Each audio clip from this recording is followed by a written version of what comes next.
우리가 보통 의학적 진단이라는 걸 이야기할 때면 약간 그 어떤 정밀함에 대한 기대라는 게 있잖아요. 네, 아무래도 아주 확실한 답을 원하게 되죠. 그렇죠. 예를 들어서 팔이 부러졌을 때 엑스레이를 딱 찍으면 그 삐죽하게 튀어나온 하얀 선이 선명하게 보이고 의사 선생님은 거기를 가리키면서 여기 부러졌네요 라고 말하는 것처럼 맞아요.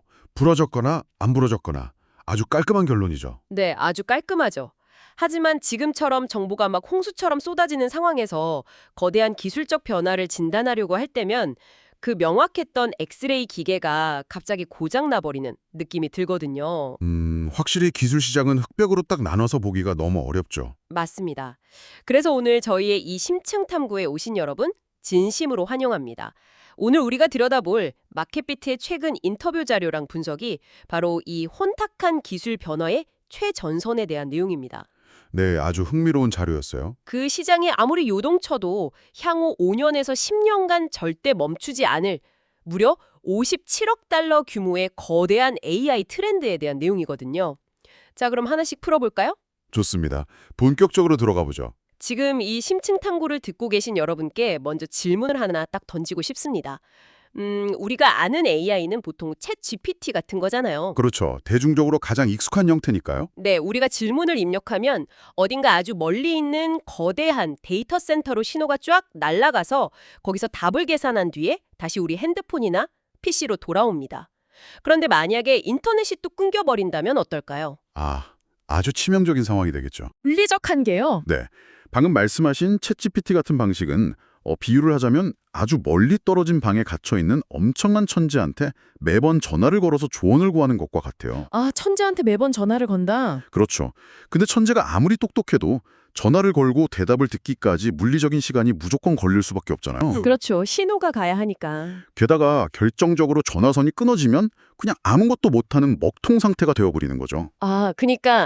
그래서 오늘 우리가 파헤칠 이 병화의 핵심이 바로 그 멀리 있는 천재를 데이터 센터에서 아예 끄집어내서 기계 안으로 직접 집어넣는 것, 즉 엣지 AI라는 거군요. 정확합니다. 바로 그겁니다. 지연 시간도 전혀 없고 통신 신호에도 의존하지 않으면서 항상 내 차 조수석에 딱 동승하고 있는 엄청나게 유능한 조수 말입니다. 네, 이 거대한 전환을 정확히 이해하시려면 현재 AI 시장이 경제적으로 도대체 어디쯤 와 있는지 그 구조적인 흐름을 먼저 짚어봐야 하거든요. 시장의 흐름요? 네, 자료를 보면 AI 발전의 파동을 크게 세 가지 물결로 명확히 나누고 있어요. 첫 번째 물결은 다들 아시다시피 바로 인프라였습니다. 엔비디아 칩이나 그 거대한 데이터 센터 같은 걸 짓는 막대한 하드웨어 투자 말씀이시죠? 맞습니다. 근데 뭐랄까, 솔직히 투자나 비즈니스 관점에서 보면 그 첫 번째 물결은 이미 약간 늦은 감이 있거든요. 그렇죠. 소스 자료에서도 보니까 이 인프라 분야에서 막 폭발적인 초과 수익을 낼 수 있는 기회의 창문은 이미 서서히 닫혀가고 있다고 분석하더라고요. 네, 맞아요. 이미 시장 가격에 전부 반영이 되어버렸으니까요. 그렇죠. 초기 참여자들한테는 이미 천문학적인 불을 안겨줬고 이제는 서서히 성숙해져가는 단계인 거죠.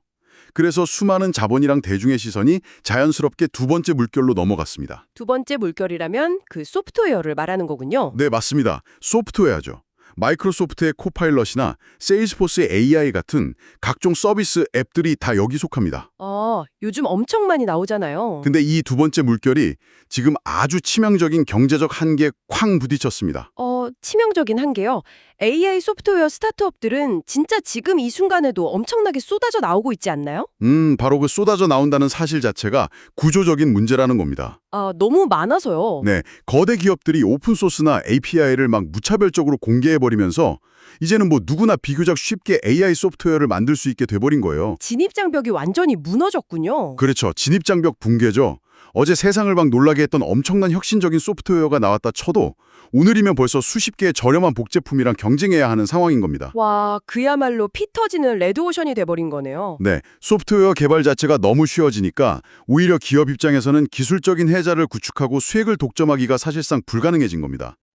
그러니까 시장이 지금 필사적으로 찾고 있는 다음 돌파구, 즉 세 번째 물결이 바로 이 똑똑해지는 AI 모델들을 물리적 세계의 기계 내부로 직접 배치하는 엣지 AI라는 거군요. 맞습니다. 바로 거기로 돈이 몰리는 거죠. 근데 이거는 소프트웨어 복제하는 것처럼 그렇게 만만하지 않다는 뜻인가요?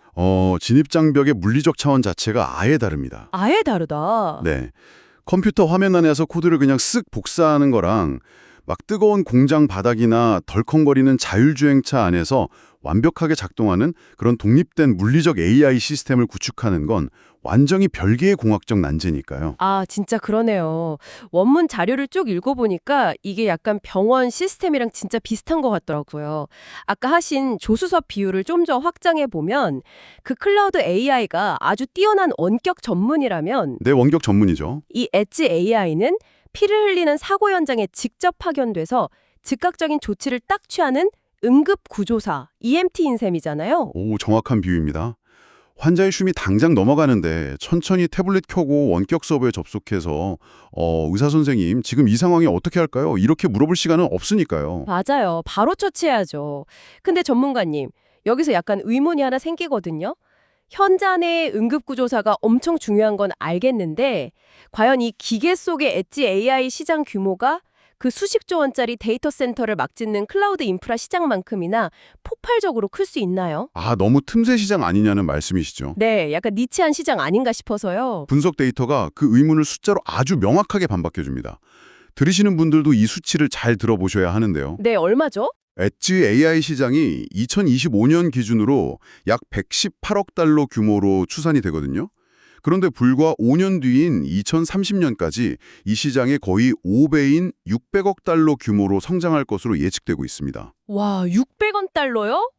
연평균 한 37% 성장이라는 건데 이거 진짜 경이로운 수치네요. 엄청나죠. 근데 더 중요한 건 따로 있습니다.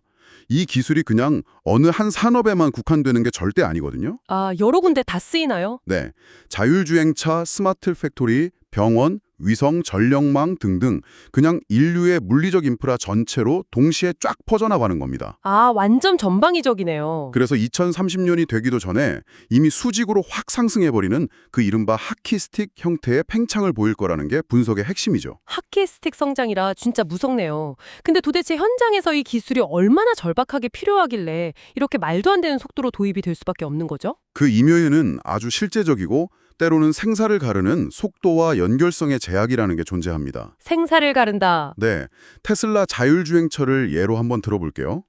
시속 100km로 쌩쌩 달리는 차 앞에 갑자기 보행자가 뛰어들었다고 가정해 봅시다. 헉! 진짜 아찔하네요. 그렇죠. 이럴 때 자동차의 비전 센서가 보행자를 딱 인식하고 실제로 브레이크 패드에 압력을 가하기까지 허락된 시간은 단 100m초, 즉 0.1초밖에 안 됩니다. 0.1초요? 네. 근데 만약 자동차가 그 순간에 클라우드 서버로 데이터를 쑥 보내고 저게 어떻게 할까요? 하고 묻는다면 데이터가 기지국을 거쳐서 저 멀리 있는 거대한 데이터 센터로 갔다가 다시 돌아오겐 아무리 빛의 속도라도 이미 늦었겠네요. 돌이킬 수 없는 사고가 일어난 후일 겁니다. 맞습니다. 심지어 통신망 자체가 아예 존재하지 않는 곳이라면 상황은 훨씬 더 극단적이죠. 통신망이 아예 없는 곳이요? 네, 통신 신호가 전혀 잡히지 않는 광활한 농경지 한가운데를 생각해 보세요. 거기서 존 디어 브랜드의 자율주행 콤바인은 무려 1분에 수천 번의 결정을 스스로 내려야 하거든요. 와, 1분에 수천 번이요? 흙의 습도 파악해야죠. 작물 밀도 계산해야죠. 또 앞에 돌덩이 같은 장애물이 있는지 없는지를 서버 도움 없이 현장에서 찰나의 순간에 즉각 처리해야 합니다. 그거 못하면 완전 큰일 나겠는데요? 못하면 그냥 그날 농사를 다 망치거나 그 값비싼 장비가 완전히 파손되는 거죠. BMW 공장의 조립 라인도 마찬가지예요. 아, 자동차 공장도요? 네, 서버에 데이터를 쓱 보내고 아주 짧은 응답을 기다리는 그 찰나의 순간에 이미 컨베이어 벨트 위로는 다음 조립 부품이 도착해버립니다. 단 0.5초의 지연이 수천억 원짜리 생산 공정 전체의 마비로 이어지는 거죠. 와, 진짜 어마어마하네요. 여기서 진짜 흥미로워지는 포인트가 딱 등장합니다. 제가 이번 자료를 뜯어보면서 완전히 소름이 쫙 돋았던 두 가지 극단적인 사례가 있었거든요. 오, 어떤 사례였죠? 지금 이 방송 들으시는 여러분도 한번 같이 상상해 보시죠. 첫 번째는 신생아 중환자실, 그러니까 그 니큐의 이야기입니다. 아, 니큐. 정말 중요한 곳이죠. 네, 조선아들의 생명이 오가는 그 절박한 곳에 진짜 엄지손가락만한 아주 작은 기기가 아기 형께 부착이 됩니다. 근데 놀라운 건 이 기기가 와이파이나 인터넷에 전혀 아예 연결되어 있지 않다는 거예요. 아, 완전 오프라인 상태라는 거군요. 네, 오프라인이에요. 오로지 그 작은 기기 자체에 내장된 엣지 AI의 연산 능력만으로 아기의 미세한 심박수나 생체 데이터를 1초에도 수백 번씩 혼자 분석해냅니다. 결과가 어땠을 것 같으세요? 당연히 엄청난 결과를 냈겠죠. 인간 의사나 병원의 거대한 기존 의료 장비보다 무려 몇 시간이나 먼저 치명적인 폐혈증의 초기 징후를 감지해낸다고 합니다. 와, 몇 시간이나요? 네, 몇 초가 아니라 몇 시간이에요. 진짜 인터넷 연결도 없이 그 조그만 칩 하나가 스스로 아기의 생명을 구하고 있는 겁니다. 이거 진짜 대박이지 않나요? 그 작은 플라스틱 장치 안에서 데이터 수집이랑 분석, 그리고 의료적 판단의 전체 사이클이 아예 완결된다는 게 가장 핵심이네요. 그쵸. 완벽하게 완결되는 거죠. 그대가 환자의 민감한 데이터가 외부 서버로 나가지도 않으니까 의료계의 아주 큰 골칫거리인 보안 문제도 원천적으로 해결이 되고요. 지연 시간은 말할 것도 없이 제로에 가깝죠. 네, 진짜 완벽한 해결책입니다. 그리고 두 번째 사례는 솔직히 약간 영화적인 공포심마저 들게 했어요. 어떤 건데요? 군사용 무인 드론 이야기인데요. 치열한 전투 상황에서 적군이 강력한 전파 방해, 즉 재밍을 걸어서 공중의 모든 통신을 먹통으로 만들었다고 쳐보죠. 네, 전장에서는 흔히 있는 일이죠. 클라우드에 의존해서 조종을 받던 옛날 드론은 그 순간 그냥 고철이 돼서 툭 추락하거나 통신 끊긴 자리만 계속 빙빙 맴돌아야 하잖아요. 그렇죠. 명령을 못 받으니까요. 그런데 엣지 AI를 탑재한 현대의 드론은 외부와의 통신이 완전히 단절된 그 칠흑 같은 상태에서도 자체적인 시각 데이터를 처리하고 지형을 읽고 타겟을 스스로 분석해서 원래 부여받은 임무 비행을 끝까지 수행한다는 겁니다. 통신 없이 독자적으로 임무를 완수한다. 네, 저는 이거 딱 읽자마자 80년대 영화 터미네이터에 나오는 그 통제불능의 인공지능 스카이넷이 바로 떠올랐어요. 아니, 통신망 밖에서 기계가 독자적으로 사냥을 계속한다니요? 무섭지 않나요? 하하, 영화적인 상상력에 동원되긴 했지만 기술사적인 관점에서 보면 본질을 아주 정확히 찌르는 비유입니다. 아, 본질을 찌른다고요? 네, 우리는 지금 수백 년간 이어져 온 도구와 인간의 관계가 근본적으로 확 뒤집히는 패러다임 전환을 목격하고 있는 거거든요. 어떤 식으로 뒤집히는 거죠? 클라우드가 없고 통신이 완전히 거부된 환경에서도 완벽한 자율성을 갖춘 기계가 드디어 현실에 등장했다는 뜻이니까요. 아, 완벽한 자율성. 이전까지 인간과 기계의 관계를 생각해보면 항상 어떤 형태든 간에 연결을 전제로 했습니다. 마우스를 클릭하든 서버를 통해서 무선 명령을 내리든 무조건 인간이 개입해야 기계가 움직였죠. 네, 우리가 명령을 내려야만 했죠. 하지만 이제 기계는 클라우드라는 그 탯줄을 스스로 끊어버리고 예측 불가능한 물리적 세계에서 독자적으로 생존하며 임무를 완수하고 있는 겁니다. 와, 탯줄을 끊어버렸다. 표현이 진짜 와닿네요. 근데요, 드론이나 자율주행 트랙터가 통신망 없이 스스로 척척 판단한다는 건 충분히 알겠습니다. 근데 여기서 아주 거대한, 물리적인 모순이 하나 딱 생기거든요. 모순이요? 그 똑똑하지만 엄청나게 무거운 AI 모델들을 진흙탕이나 섭씨 100도가 넘는 폭발 현장에 도대체 어떤 그릇에 담아서 보낸다는 거죠? 아, 하드웨어 문제 말씀이시군요. 네. 우리 책상 위에 있는 일본 컴퓨터나 실리콘밸리의 그 세련된 서버칩을 그런 가혹한 곳에 던져두면 아마 하루도 못 버티고 다 녹아내리거나 박살이 날 텐데요. 바로 그 질문이 이 엣지 AI 투자의 진정한 핵심을 관통합니다. 핵심인가요? 소프트웨어 모델이 아무리 똑똑하고 정교해 맞자 현실 세계의 가혹함을 꿋꿋이 견뎌낼 물리적 하드웨어 인프라가 없으면 그건 그냥 아무 쓸모없는 코드 덩어리에 불과하거든요. 그렇죠. 돌아갈 기계가 없으니까요. 여기서 이 시장을 정말 조용히 하지만 완벽하게 지배하고 있는 뜻밖의 기업들이 등장합니다. 네, 드디어 기업 이야기네요.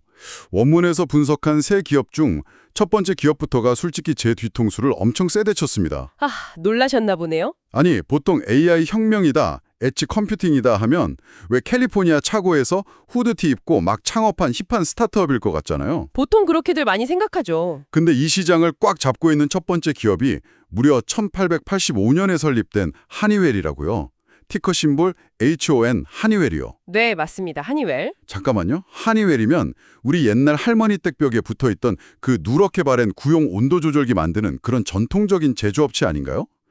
실리콘밸리의 막 천재들도 절절매는 최첨단 AI 하드웨어 문제를 140년 된 옛날 공장원 기업이 선점하고 있다는 게 논리적으로 도저히 이해가 안 가는데요.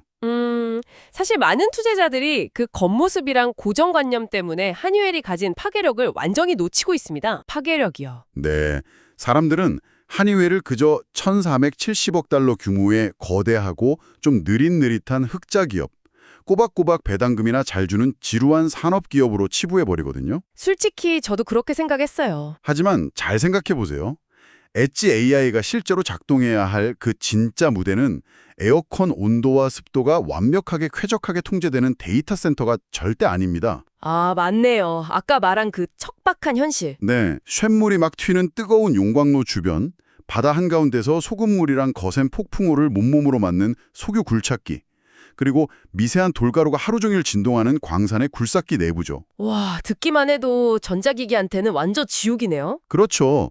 한의gel은 바로 지난 100년에 넘은 시간 동안 이런 물리적 세계의 가혹함을 그 어떤 실리콘밸리 기업보다 뼈저리게 그리고 가장 최전선에서 다뤄온 기업입니다. 아, 그 세련된 코딩 실력보다는 막 진흙탕이랑 충격 속에서도 기계가 절대 안 멈추게 만드는 그 내구성의 노하우, 그러니까 100년의 현장 짬바이브가 그 진입 장벽이라는 거군요. 정확합니다. 그런 극한의 오프라인 환경에서도 엣지 AI가 아주 안정적으로 데이터 수집하고 방대한 연산을 할 수 있도록 거의 군용 등급에 가까운 내구성을 갖춘 견고한 장치를 만들어내는 거죠. 와, 진짜 반전이네요. 게다가 하드웨어 자체에 아예 기업용 사이버 보안막을 주물로 꾹 찍어내듯이 내장해버립니다. 놀랍게도 이 보수적으로 보이는 기업의 총수익 중에 약 35%가 이미 이 엣지 AI 인프라 구축과 관련된 부문에서 쏠쏠하게 발생하고 있어요. 35%나요? 생각보다 비중이 엄청 크네요. 근데 더 무서운 점은 사실 따로 있습니다. 바로 그들의 비즈니스 모델이죠. 비즈니스 모델이요? 뭐 예전에 온도 조절기 팔듯이 AI 센서를 박스 단위로 하나씩 납품하는 게 아닌가 보죠? 훨씬 더 깊숙하고 영악합니다. 영악하다고요? 한의웰은 고객사에 좀 낙후된 기존 공장 인프라 전체에 쑥 침투해서 자사의 엣지 AI 기술을 통해 시스템 전체를 아예 지능형으로 싹 다 업그레이드 해버립니다. 아, 부분 교체가 아니라 전체를요? 네, 센서부터 말단 제어 장치까지 전부 다 한의웰의 하드웨어랑 폐쇄망으로 단단하게 묶이는 거죠. 한번 이렇게 생태계 세팅이 끝나면 어떻게 될까요? 글쎄요. 고객사의 공장은 이제 한의웰의 엣지 시스템 없이는 단 하루도, 아니 단 1시간도 제대로 돌아갈 수 없게 돼버립니다. 그럼 완전히 갇히는 거네요. 맞아요. 완벽하게 종속시켜버리는 그 가장 강력한 형태의 락인 효과를 확실하게 만들어내고 있는 겁니다. 와, 한번 발에 들이면 절대로 다른 회사 제품으로 갈아탈 수 없게 고객의 숨통을 꽉 쥐어버리는 거네요. 네, 맞습니다. 기업 입장에서는 숨이 턱 막히겠지만 투자자 입장에서는 진짜 엄청난 해자군요. 그렇죠. 근데 전문가님, 여기서 또 궁금한 게 있어요. 그 공장 바닥의 물리적 충격이나 외부 먼지를 견디는 건 한의웰의 그 두꺼운 장갑으로 해결한다고 쳐도 기계 내부에서 스스로 발생하는 치명적인 문제는 어떡하죠? 내부 문제라면 열을 말씀하시는 건가요? 네, 그 아주 작고 밀폐된 공장 센서 상자 안에다가 거대한 스포츠카 엔진 수준의 엄청난 열을 내뿜는 AI 칩을 막 우겨 넣으면 10중 8구 다체적으로 발생하는 열 때문에 기판이 스르륵 녹아내리거나 아예 폭발해버릴 텐데요. 오, 아주 예리한 지적입니다.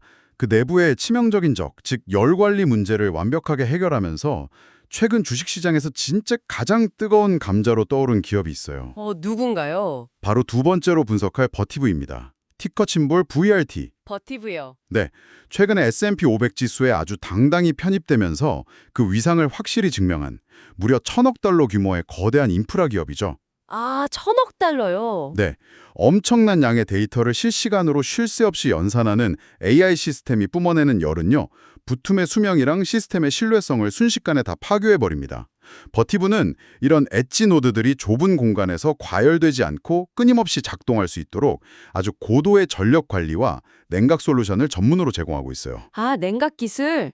근데 냉각 기술이라고 하니까 언뜻 생각하기엔 뭐 아마존이나 마이크로소프트 데이터 센터에 들어가는 그 엄청 거대하고 시원한 산업용 에어컨 같은 게 막 떠오르는데 이 엣지 환경은 상황이 완전히 다를 것 같거든요. 네, 완전히 다릅니다.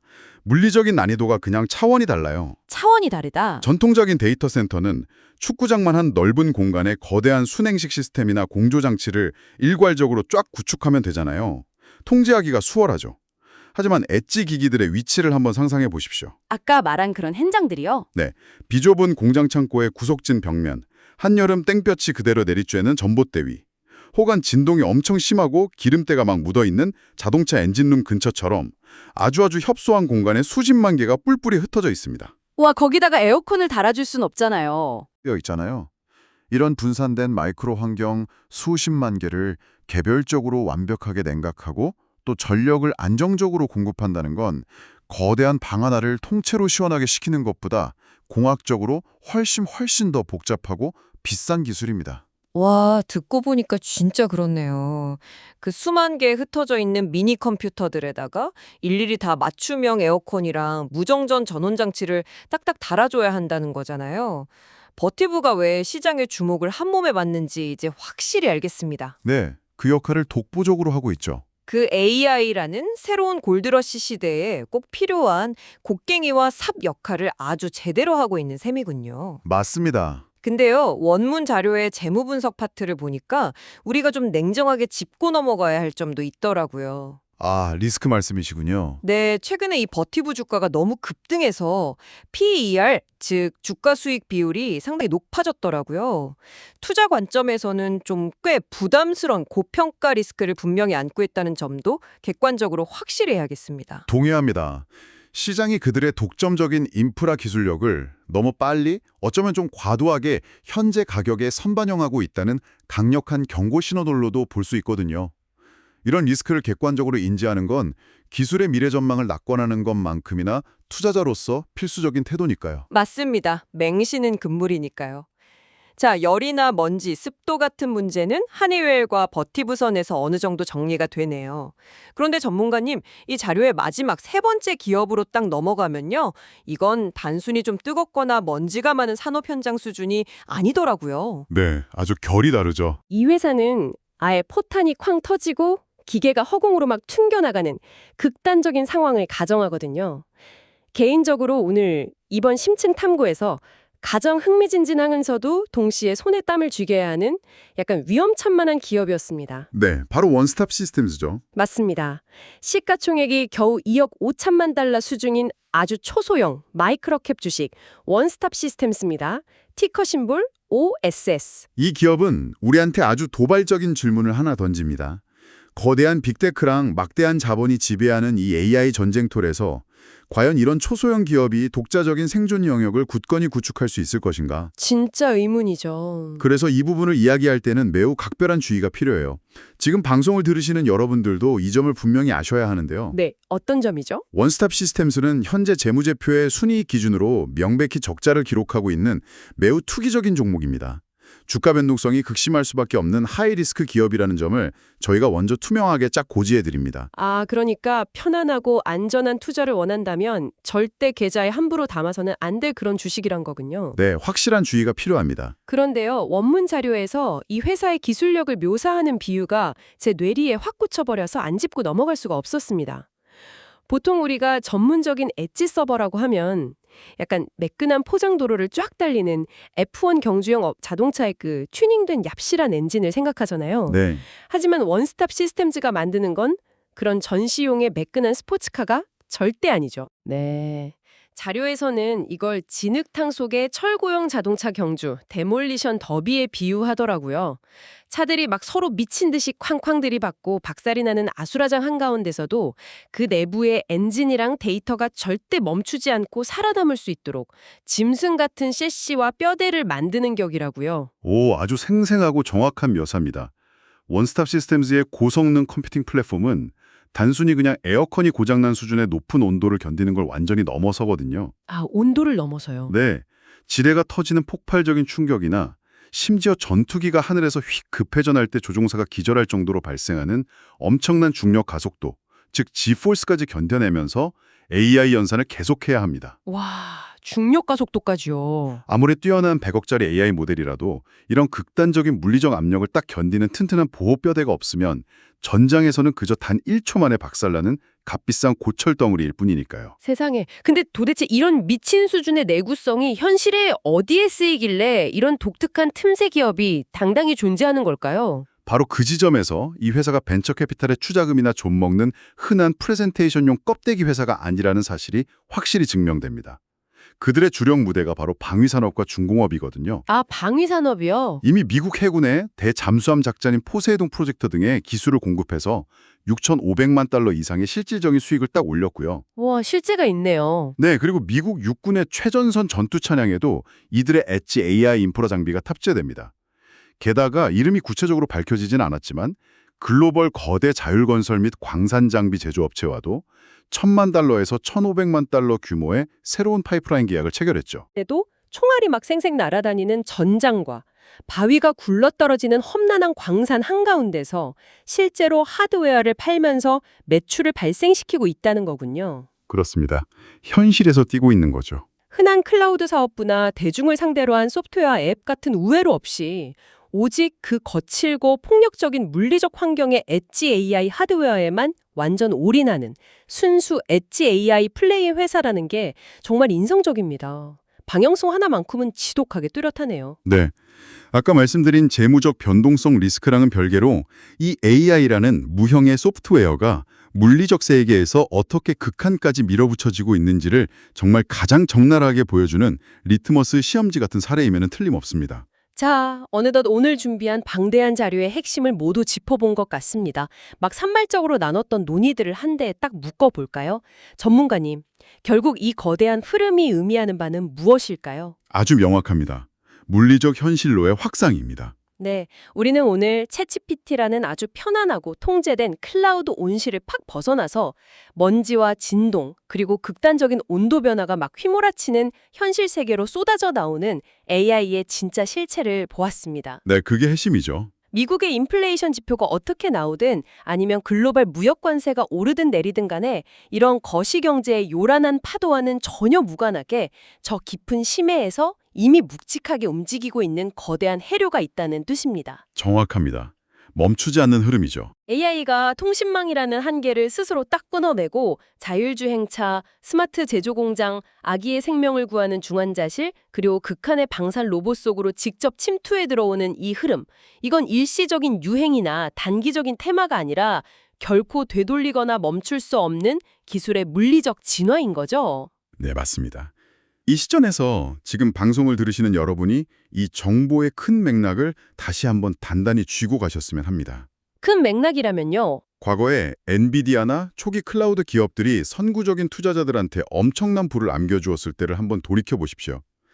대중의 관점에서 그 시기는 결국 명확한 장밋빛이 아니었거든요. 아, 당시에는 다들 긴가민가 했었죠. 네, 무언가 태동하고는 있지만 매우 불편하고 불확실한 시기였죠.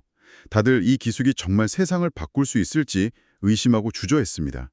지금 이 엣지 AI 시장이 통계적으로 정확히 그 불편한 변곡점에 서 있어요. 아, 바로 지금이요? 네, 아직 완벽한 글로벌 표준이 없고 하드웨어는 투박하며 투기적인 소형 기업이랑 100년 된 늙은 대기업이 혼재돼서 막 시장을 선점하려고 싸우고 있죠.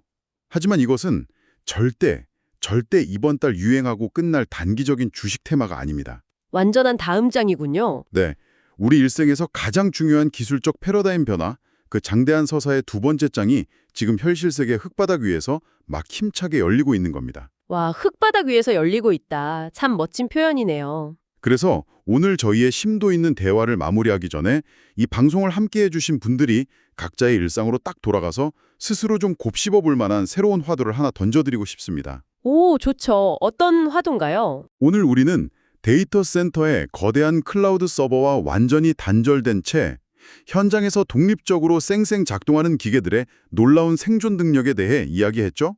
그렇다면 한번 상상해 보십시오. 네, 상상해 볼게요. 여러분이 매일 타는 자율주행 자동차부터 심장 박동을 조절하는 병원의 생명 유지 장치, 그리고 머리 위를 막 날아다니는 무인 드론까지 모든 기계가 외부 서버의 개입이나 지시 없이 자체적으로 방대한 생체 데이터와 지형 데이터를 수집하고 스스로 결정을 내린 세상입니다. 네, 정말 모든 기계가 똑똑해진 세상이네요. 그런데 인터넷이나 통신망에 전혀 연결되어 있지 않은 그 많은 오프라인 기계 속의 막대한 데이터는 궁극적으로 도대체 누가 소유하고 또 누가 열람하거나 통제하게 될까요? 와, 생각해보니 진짜 그러네요.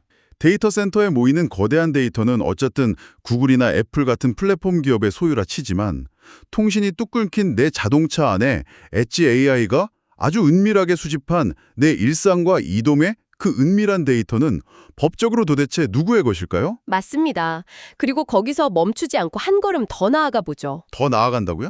오프라인 상태에서 수만 가지 변수를 처리하며 스스로 딱 판단을 내리는 그 똑똑한 엣지 AI는 피할 수 없는 치명적인 사고나 도덕적 선택의 순간에 과연 누구의 가치관과 지시를 최우선으로 따르도록 알고리즘이 설계되어 있는 걸까요? 와, 그것을 만든 제조사의 이익일까요? 아니면 기계를 소유한 개인의 안전일까요? 기계가 더 이상 저 멀리 있는 천재나 서버의 통제를 직접적으로 받지 않는다면 그 내업 조수석에 앉은 유능한 조수에게 궁극적인 도덕과 규칙을 입력할 권한은 과연 누구에게 있는가?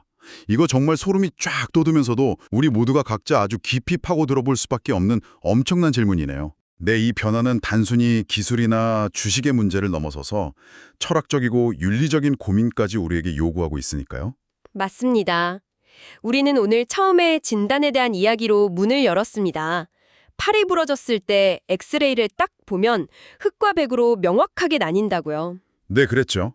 하지만 안전하고 쾌적한 클라우드 병원을 막 떠나서 척박하고 예측 불가능한 현실 현장에 파견된 응급구조사, 즉 이 엣지 AI의 세계는 그렇게 칼로 무자르듯이 단순하지만은 않습니다. 네, 전혀 단순하지 않죠. 투기적인 신생 벤처랑 전통의 굴뚝 대기업이 막 뒤엉켜 있고 엄청난 부를 창출할 기회와 그만큼의 아주 짙은 혼란의 안개가 공존하는 거대한 야생이니까요. 맞습니다. 오늘 저희와 함께 나눈 이 데이터와 통찰들을 통해서 지금 듣고 계신 여러분만의 선명한 지도를 꼭 한 장 그려보시길 바랍니다. 다음 심층 탐구에서도 더 날카로운 질문과 흥미로운 소스들을 들고 와서 이 혼탁한 세계의 맥락을 짚어내겠습니다. 오늘 끝까지 함께해 주셔서 진심으로 감사합니다.